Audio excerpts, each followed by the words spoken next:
All right, James here again. I'm joined by my friend Xander Assad. Xander has a degree in environmental science and entomology from Gonzaga University, and he has a passion for bees. So we're going to talk things about bees today.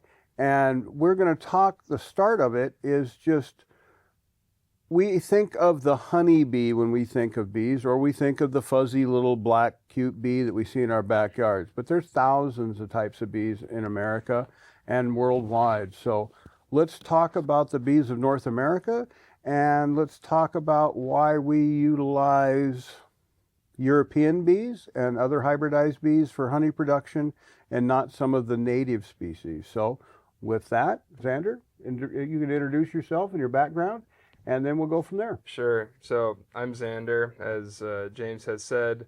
I do research on Gonzaga's campus with entomologists on campus, and we do research on the invasive wool carder bee that is now on campus.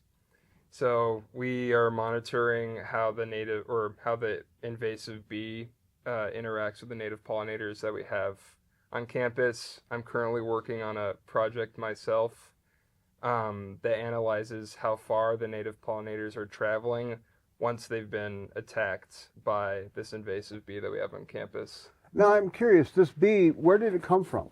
So it's a Central Asian bee, and it's been able to develop populations all throughout North America.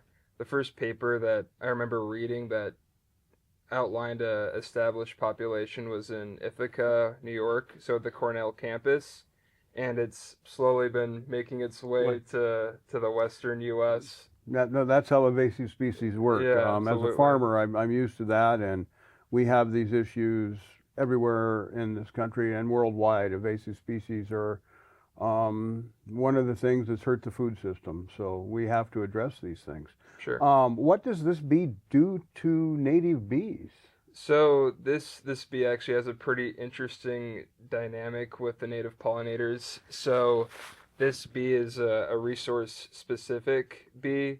So all of the plants, like such as the one that we're studying, blue salvia, the native pollinators as well as the wool carder really enjoy foraging on this plant, and it's also super territorial, so it will attack these native pollinators that are on the salvia and essentially scare them away and try to keep the space for themselves. Now, in doing that, do they starve the native bee hive or the native bee cluster that is trying to feed on that? Well, the implications are a little bit vague. There isn't a whole lot of research on the specific bee. In general, especially within Eastern Washington, it's kind of ramping up, I would say. My professor has only been doing this research for about 10 years, and there's many things to still figure out. Yeah, no, that's the tip of the iceberg on these things.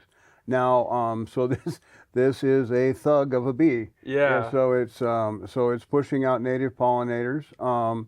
And native pollinators also have issues with what we've brought in as bees for honey production and pollination. Sure. Also, they tend to push native bees around also, don't they? Absolutely. I mean, a lot of the bees that we have that are known for creating honey in their hives aren't actually native bees. They're domesticated bees instead, and are initially from Europe. Yeah, the European bee, and then the Africanized bees, and things like that. And then there's new bee species.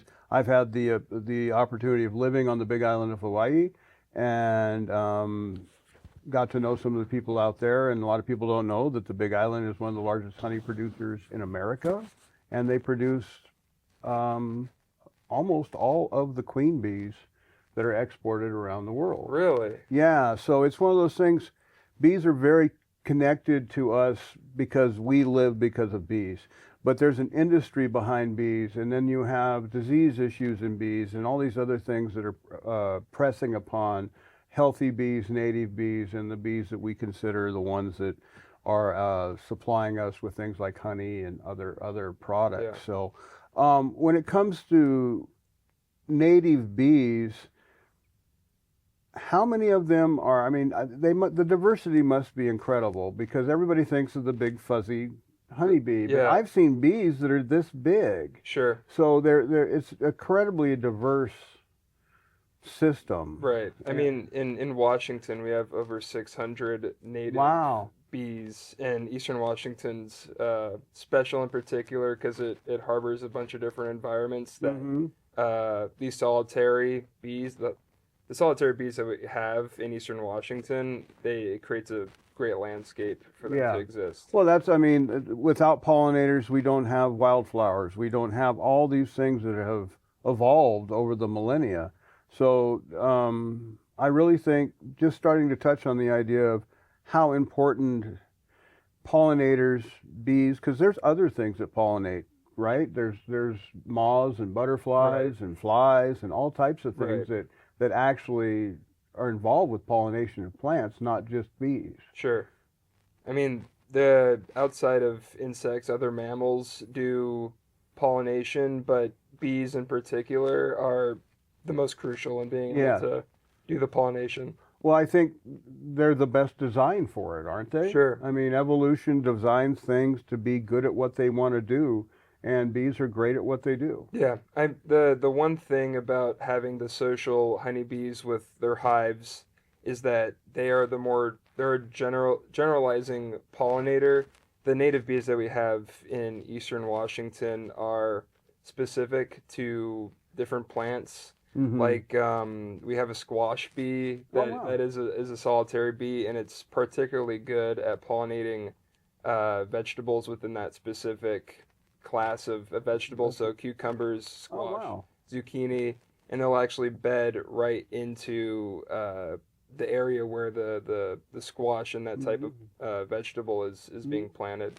Well, I think I mean, one of those things to think about, like if you have your backyard garden and you have your zucchini or your cucumbers and you have other things in your backyard, don't bees overwinter in a lot of the debris that's on the forest floor and in our around our homes and stuff also? Sure. I mean, a lot of the native bees are solitary bees, so they don't have queens or anything like that. It's very much you have a male and a female bee. The male is particularly good at just reproducing, and the female is good at pollinating and reproducing as well.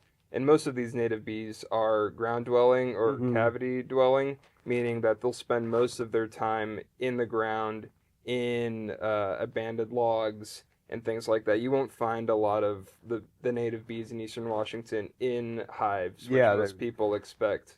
Growing up, I used to watch, we called them alkali bees or sweat bees. Yeah, And they're these little bees that bore into this alkali layer we'll find someplace in a ditch bank or something. yeah, they're particularly very cool. They have the translucent abdomen where it will go black and then it'll be shiny and kind of switch colors. Yeah, they're iridescent in Yeah, some ways. That's cool. absolutely. All right, man, this was really great. I really want to talk to you some more about these things. I hope everybody out there enjoys this and maybe learned something. Please, in the comments, ask your questions. We'll get Xander back, and with your questions, we'll get him to answer them. So thanks, man.